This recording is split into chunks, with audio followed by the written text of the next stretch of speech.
නවවෙනිදායින් පසු පළාත් පහකට මහ වැසි සුළං යලිව ඇති වෙන කතාව කාල්ගුණය කියයි කියලා රංජන් කස්තුරු ලියන්නේ මේ මාස 9 වෙනිදායින් පසුව දෙවෙනි පළාත් ගණනාවකට තද වැසි සහ තද සුළං ඇති විය හැකි බව කාල්ගුණ විද්‍යා දෙපාර්තමේන්තුව පවසනවා. පරම්පරා ගණනක විශ්වාසය ලංවා සංස්ථාවානේ පැහැපත් සුසිනිදු සමකට හුරුබුහුටි රවුම් හැඩීම් කැලීම් ස්නාන කලාව අද සිට 9 වෙනිදා දක්වා දෙවෙනි ප්‍රදේශ ගණනාවකට සවස් වරුවේ වැසි බලාපොරොත්තු විය හැකි බව තමයි එම දෙපාර්තමේන්තුව සඳහන් කරන්නේ. දෙවෙනිට බලපා ඇති ඊසාන දිග මෝසම් කාලගුණයේ හේතුවෙන් මෙම තද වැසි ඇති විය හැකි බවද කාලගුණ විද්‍යා දෙපාර්තමේන්තුව කියනවා. විශේෂයෙන්ම මේ මාසේ 9 වෙනිදා 10 වෙනිදා 11 වෙනිදා කියන දිනවලදී මේ තද වැසි තත්ත්වය අපේක්ෂා කළ හැකි බවද කාලගුණ විද්‍යා දෙපාර්තමේන්තුව සඳහන් කරනවා කියලා අද වාර්තා කර තිබෙනවා ප්‍රධාන සිරස්තලයකින්. ඒත් එක්කම අපි අවධානය යොමු කරවතින් කාලගුණ විද්‍යා දෙපාර්තමේන්තුව නිකුත් කළ නවතම වාර්තාව දෙසට අද උදෑසන 5:30ට නිකුත් කළ මේ නවතම වාර්තාව මා සතුව තිබෙනවා. එහි සඳහන් වනවා දිවයින් හරහා ඊසාන දිග මෝසම් තත්ත්වයේ ක්‍රමයෙන් ස්ථාපිත වෙමින් පවතී.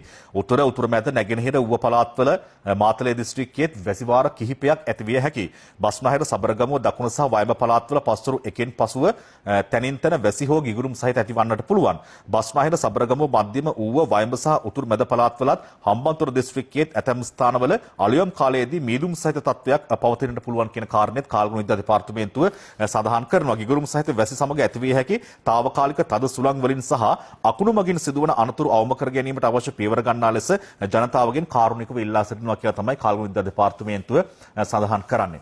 ඒ නිසා මේ ඔබ දන්නවා දිවයින හරහා ඊසාන දිග මෝසම් තත්ත්වය සක්‍රිය වීම සාමාන්‍යයෙන් වර්ෂයක මේ කාල සීමාව තුළදී සාමාන්‍යයෙන් සිද්ධ වෙන ක්‍රියාදාමය.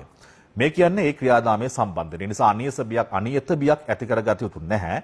නමුත් හැම දෙයකටම වඩා පරිස්සම හොඳයිනේ. අපි දැන් මේ කියන ඊසාන දිග මෝසම් තත්ත්වය සක්‍රිය වෙන්න කලින් මේ සාමාන්‍ය තත්ත්වය අපේ රටේ හැමදාම නොවැම්බර් අන්තිම දෙසැම්බර් අපි මුහුණ දෙන වර්ෂා තත්ත්වය තමයි මේ ඇති වෙන්නේ. හැබැයි මේ තත්ත්වයට කලින් අපි දැන් මුහුණ දුන්න තත්ත්වයක් තිබෙනවා. ඒ තමයි දිට්වා සුළුකුණාටුවේ බලපෑම.